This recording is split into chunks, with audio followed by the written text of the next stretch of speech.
नेताजी सुभाष चंद्र बोस का जन्म 23 जनवरी 1897 को उड़ीसा में कटक के एक संपन्न बंगाली परिवार में हुआ था। बोस के पिताजी का नाम जानकीनाथ बोस और माता का नाम प्रभावती था। जानकीनाथ बोस कटक शहर के मशहूर वकील थे। प्रभावती और जानकीनाथ बोस की कुल मिलाकर 14 संतानें थीं, जिनमें 6 बेटियां और 8 बेटे थे। सुभाष चंद्र बोस उनकी 9वीं संतान और 5वें बेटे थे। अपने सभी भाइयों में से बोस को सबसे अधिक लगाव शरद चंद्र से था। नेताजी ने अपनी प्रारंभिक पढ़ाई कटक के रेवेसोव कॉलेजिएट स्कूल में हुई। तत्पश्चात उनकी शिक्षा कलकत्ता के प्रेसिडेंसी कॉलेज और स्कॉटिश चर्च कॉलेज में हुई और बाद में भारतीय प्रशासनिक सेवा इंडियन सिविल सर्विस की तैयारी के लिए उनके माता पिताजी ने बोस को इंग्लैंड के कैम्ब्रिज विश्वविद्यालय भेज दिया। अंग्रेजी शासन काल में भारतीयों के लिए सिविल सर्विस में जाना बहुत कठिन था, किंतु उन्होंने सिविल सर्विस की परीक्षा में चौथा स्थान प्राप्त किया। 1921 में भारत में बढ़ती राजनीतिक गतिविधियों का समाचार पाकर बोस ने अपनी उम्मीदवारी वापस ले ली और शीघ्र भारत लौट आए।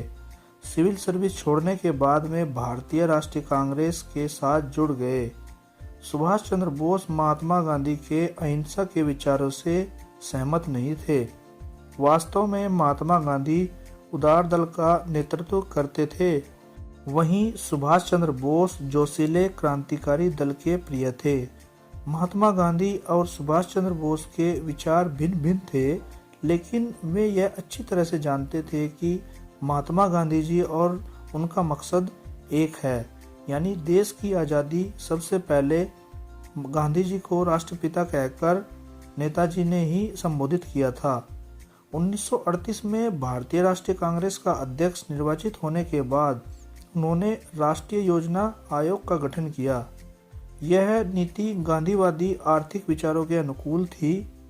1939 में बोस पुनः एक गांधीवादी प्रतिद्वंदी को हराकर विजयी हुए। गांधी ने इसे अपनी हार के रूप में लिया।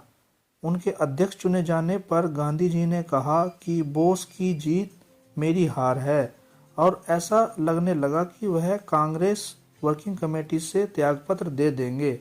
गांधी जी के विरोध के चलते इस विद्रोही अध्यक्ष ने त्यागपत्र देने की आवश्यकता महसूस की। गांधी के लगातार विरोध को देखते हुए उन्होंने स्वयं कांग्रेस छोड़ दी। इस बीच दूसरा विश्व युद्ध छिड़ गया। बोस का मानना था कि अंग्रेजों के दुश्मनों से मिलकर आज़ादी हासिल की जा सकती है। उनके विचारों को देखते हुए उन्हें ब्रिटिश सरकार ने कोलकाता में नज़रबंद कर दिया, लेकिन वह अपने भतीजे शिशिर कुमार बोस की सहायता से वहां से भाग निकले। वह अफगानिस्तान और सोवियत संघ होते हुए जर्मनी जा पहुंचे। सक्रिय राजनीति में आने से पहले नेताजी ने पूरी दुनिया का भ्रमण किया। वह 1933 से 1936 तक यूरोप में रहे। यूरोप में यह दौर था हिटलर के नाजीवाद और मुसोलिनी के फांसीवाद का। नाजीवाद और फांसीवाद का निशाना इंग्लैंड था, जिसने पहले विश्व युद्ध के बाद जर्मनी पर एक तरफा समझौते थोपे थे। वे उसका बदला इंग्लैंड से लेना चाहते थे। भारत पर भी अंग्रेजों का कब्जा था। इंग्लैंड के खिलाफ लड़ाई में नेताजी को हिटलर और मुसोलिनी में भविष्य का मित्र दिखाई पड़ रहा था। दुश्मन का दुश्मन दोस्त होता है, और उनका मानना था कि स्वतंत्रता हासिल करने के लिए राजनीतिक गतिविधियों के साथ साथ कूटनीतिक और सैन्य सहयोग की भी जरूरत पड़ती है।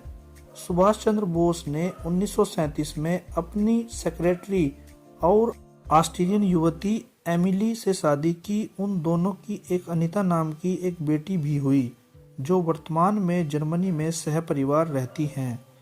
नेताजी हिटलर से मिले। उन्होंने ब्रिटिश हुकूमत और देश की आज़ादी के लिए कई काम किए। उन्होंने 1943 में जर्मनी छोड़ दिया। वहां से वह जापान पहुंचे। जापान से वह सिंगापुर पहुंचे, जहां उन्होंने कैप्टन मोहन सिंह द्वारा स्थापित आज़ाद हिंद फौज की कमान अपने हाथों में ले ली। उस वक्त रास बिहारी बोस आज़ाद हिंद फौज के नेता थे। उन्होंने आज़ाद हिंद फौज का पुनर्गठन किया। महिलाओं के लिए रानी झांसी रेजिमेंट का भी गठन किया, जिसकी लक्ष्मी सहगल कैप्टन बनी। नेताजी के नाम से प्रसिद्ध सुभाष चंद्र बोस ने सशक्त क्रांति द्वारा भारत को स्वतंत्रता कराने के उद्देश्य से 21 अक्टूबर 1943 को आज़ाद हिंद सरकार की स्थापना की तथा आज़ाद हिंद फौज का गठन किया। इस संगठन के प्रतीक चिन्ह पर एक झंडे पर दहाड़ते हुए बाघ का चित्र बना हुआ था। नेताजी अपनी आज़ाद हिंद फौज के साथ 4 जुलाई 1944 को बर्मा पहुंचे। यहीं पर उन्होंने अपना प्रसिद्ध नारा "तुम मुझे खून दो, मैं तुम्हें आज़ादी दूंगा" दिया। 18 अगस्त 1945 को टोक्यो जाते समय ताइवान के पास नेताजी की मौत हवाई दुर्घटना में हो गई, लेकिन उनका शव नहीं मिल पाया।